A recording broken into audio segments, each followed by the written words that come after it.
Good day, everybody, and welcome to another edition of the Military and Foreign Affairs Network. I am your host, the voice of reason. Today, we are continuing our ongoing coverage of the conflict that is taking place inside of Sudan.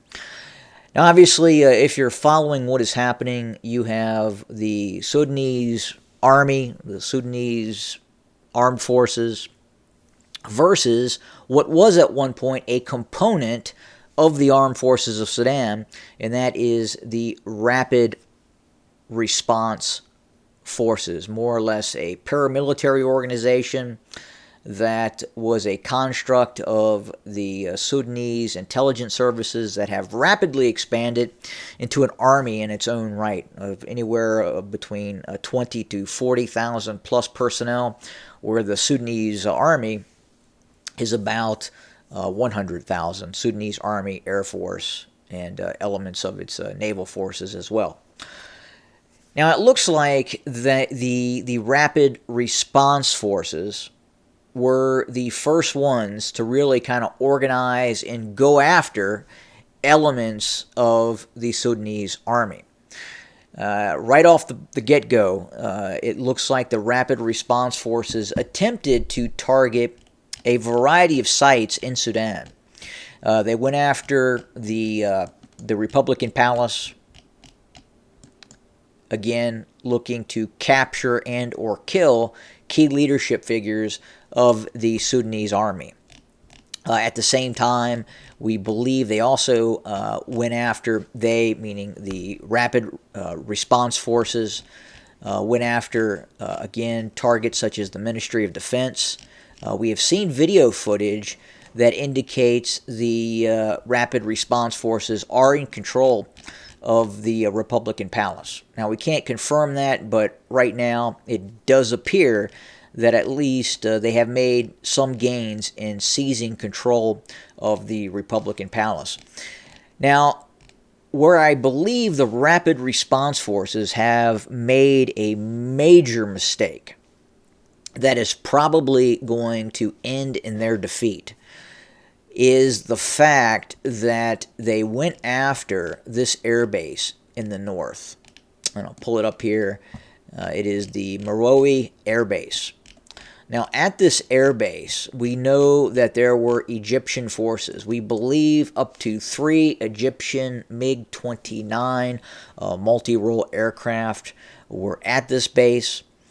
We also believe there were a number of Egyptian military personnel, obviously, at this base as well. Now, they were here on a training mission. They were at this site on a training mission, really not anticipating what was about to happen on the ground in Sudan.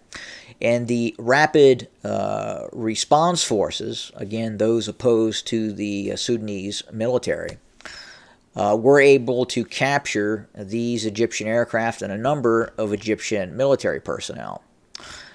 Now, that has put the Egyptian military squarely on the side of the Sudanese armed forces.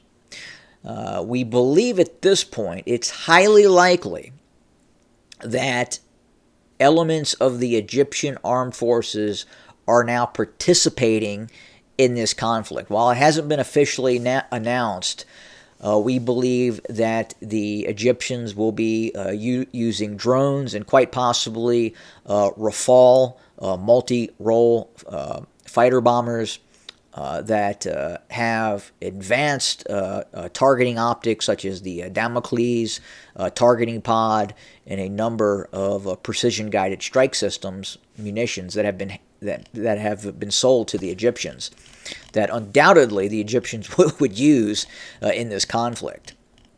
Now, where the Rapid Response Forces may have, again, really screwed the pooch, again, was involving Egypt and not seizing all of Sudan's airfields. So we believe to the northwest of Khartoum, the Wadi Sayidina, Sayidna? Is that how you say that? Wadi Sayidna Air Base is under the control of the Sudanese. And this air base is allowing the Sudanese Air Force, possibly the Egyptian Air Force, to conduct airstrikes against the rapid response forces, again, that are fighting the Sudanese army and military. Again, we can't confirm that the Republican Palace is under the Rapid Response Forces control. It looks like it is. Now, it's difficult to say who is in control of the Ministry of Defense. This is the Ministry of Defense site here.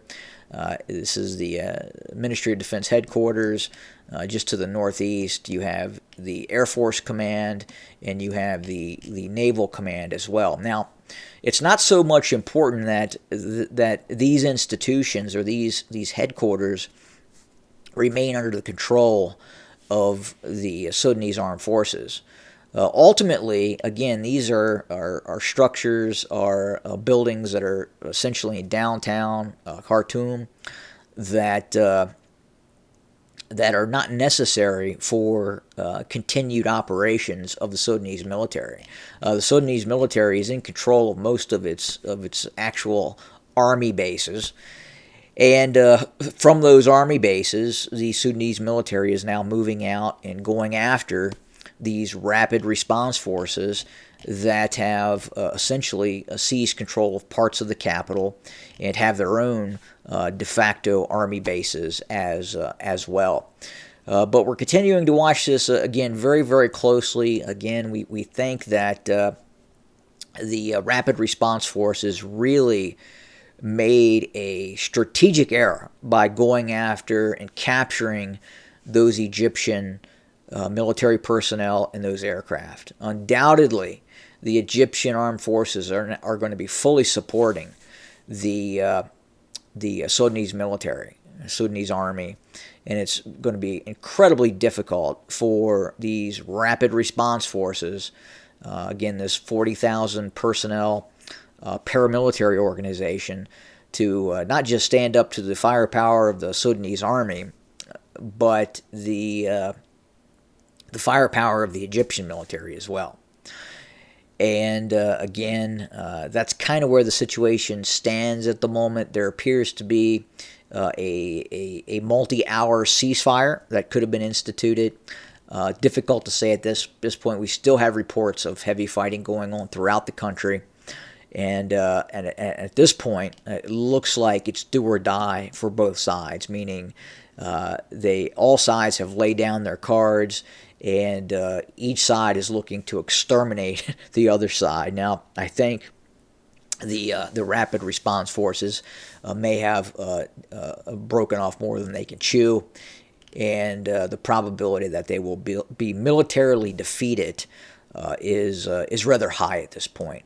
Now, we've heard some reports that is it possible that the despotic nation-state of Eritrea is involved in directly supporting the rapid response forces and may be involved in this ongoing conflict. Difficult to say. I don't think we will see the direct participation of the Eritrean army in Sudan. I don't believe at this point relations just across the border north of Eritrea are all that good between the state of Eritrea and those persons who live in this area around Port Sudan and then south of that area as well. So it's difficult to say that Eritrea was involved in this. Again, we don't anticipate any form of Eritrean military activity on the ground in Sudan at this point. But we're going to continue to closely watch what is happening. Obviously, we're watching what the Egyptian response is going to be. We believe there is an Egyptian response that is now actually underway at this point. And we'll continue to monitor, report, and bring you more information. Thanks for joining us. Have a good day.